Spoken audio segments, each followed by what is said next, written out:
Okay, the fact. One we've done already, so we'll go to, factor trees.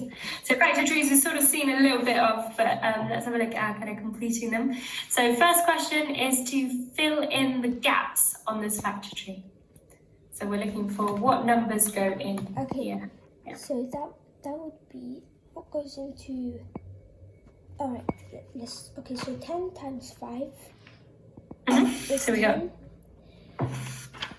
10 of that. We've got 2 and 5, yeah. 10, and then 10 times 3, because 10 times 3 is 30. Perfect. And then 3 times 2. The next one is 3 times. Yeah, 3 times 2. 3 times 3. And then the next one is 6 times 5, so 5. And then, so we start, okay, so 2 times 15. 2 times 15, yeah, good. 15. And then 5 times 3 at the bottom, 5 and 3. Yeah, perfect, 5 and 3 at the bottom.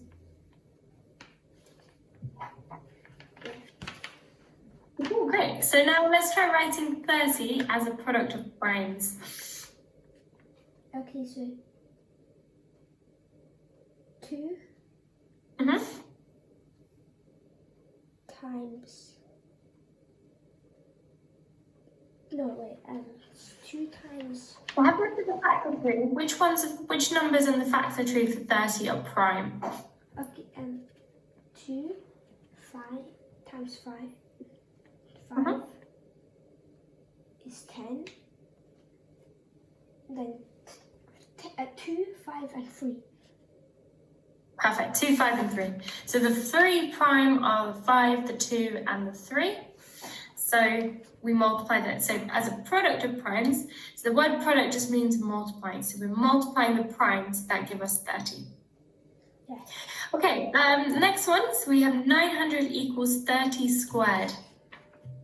Okay. So remember 30 squared is 30 times 30. What primes, or how can we use the part B to get part C? What's 30 times 30 is 600. So 30 times 30 gives us 900. What if we multiply each one of these by itself? So look at these ones here. So the 2, the 2, the 3, and the 5. Okay, so it will be 2, 5, 2, 3, and 5 because. 2, 3, and 5. Because. So 2 times 3 times 5 is 30. What should we do to square that? So we can square that. So we know that inside this bracket, so in here, we have 30. So if we square it, we should get 900 because we know 900 is 30 squared. So it doesn't always have to be the same number. Even if the bracket gives us 30, we can square the bracket and keep the value. So, okay, so say if we have like the same question, yes, but say it all added up to, say it wouldn't have to be 2 times 5 times 3. It could be like 5 times 15 times 3. So we could do that. The only thing we need to make sure we're looking at is that make sure we're using a product of primes. Oh, no, I mean 15 times 2, so. Yeah, so it could be 15 times 2, but what's the problem with 15 in that? Is 15 a prime? No. No, so we need to break down each one of those numbers. So 15 times 2 would give us the same answer, but it's not a product of primes because the 15 isn't a prime. So that's why when we write 30 as a product of primes, that's why we break down the 15. So we do 5 times 3 times 2. So it should always be prime.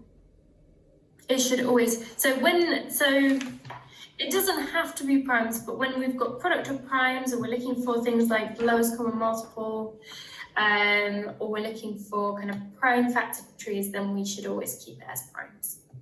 Okay. Okay. So if we're writing 900 as a product of primes, we take the prime numbers in the bracket and then we square it. Okay. Next question. Great, so next one we have Abigail, who's made a factor tree for the number 1400. And we've got a little bit missing here. So what number should go here on the factor tree? 1400 is 2 times 2. Okay, so 2 times 2 squared is 4. 2 cubed. So I think trying to do it that way might be quite difficult. Have a look at the factor tree. I think I've got it. Okay, so factor tree. It will be.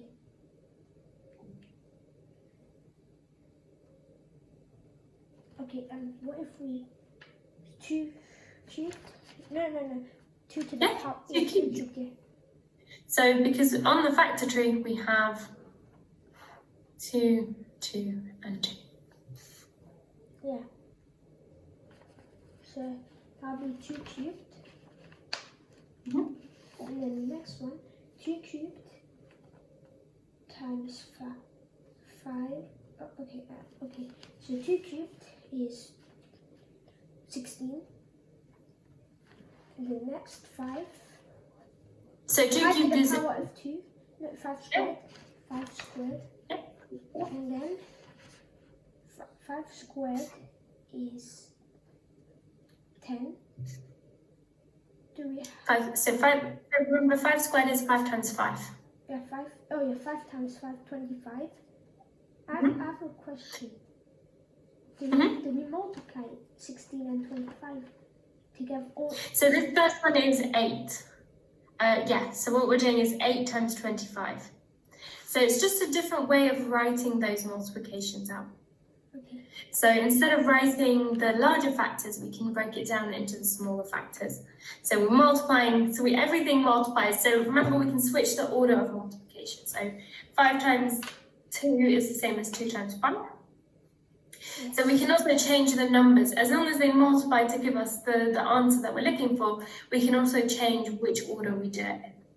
So, for example, 2 cubed times 5 squared, we can pick any combination we like. So, for example, that's 8 times 25, but we could also pick 2 times 4 times 5 times 5.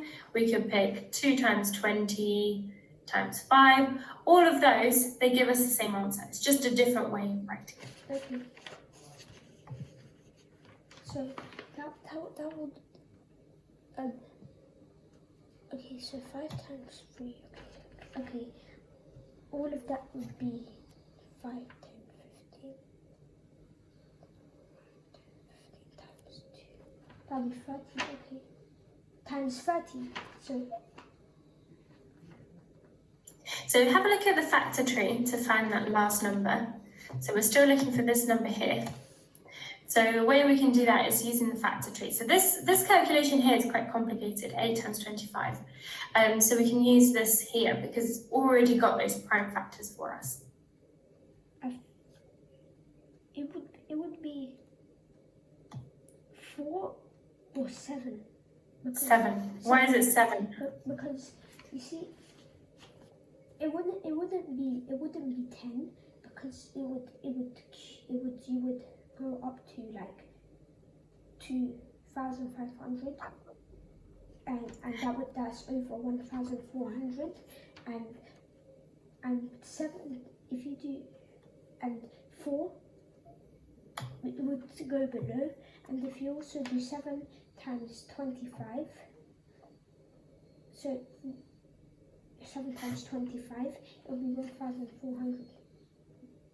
Yeah. Also remember that we're looking for the prime factorization. So the 10 and the 4 on the factor tree, we can see that they have branches underneath. Yeah. So the 4 we can factorize into 2 and 2. Okay. So the 7 doesn't have any branches. The 7 is already prime. So that's why we use the 7 as well. Another reason. So it's 7. Oh, okay. Next. not B. Yeah, so part B. So Abigail thinks that if she makes a different factor tree for 1,400, she will get a different prime factorization.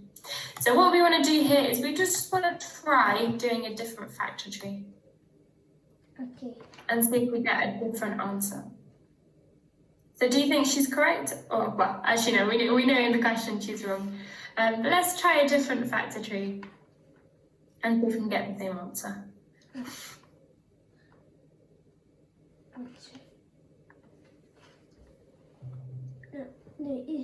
I think I know why it's wrong. Because you see all of these numbers. Yeah. If you change them, it would still be the same numbers because all of them are factors to 1,400 and it's all prime and exactly. So because they're all prime, they're all factors. They're like the smallest building blocks, right? Yeah. Prime numbers are the smallest building blocks we have, and if we build something with the smallest blocks can't change. And also, if you like get a bigger number, then the 70 it will go over. So you have to stick in those building blocks. Yeah, exactly right. So there's no way to kind of take that combination and create a different number from it. Yeah. So we can either do another factor tree in that space, just to kind of give an example, or even better answer is just to explain exactly what you said that prime factors are unique. So then whatever we make from them, we're just changing the order of them. We can't change their values. Okay, so either of those answers will be really good. Okay, so that's kind of it for today. Did you have any other questions on anything that we looked at today? We'll do a recap as well at the start of next time as well. So. One fact we can recap next week is the square root because I don't really understand all of the square roots. Yeah, that's fine. We can definitely start by kind of just recapping the square root stuff we did today and just maybe a couple of extra questions on the square root. Yeah, that's really good. No problem. Okay, yeah, and then we can of course continue with these review exercises as well. Okay, great. So thank you so much and have a good week. Thank you, bye. And see you next time. See you next lesson. Okay, bye. Bye.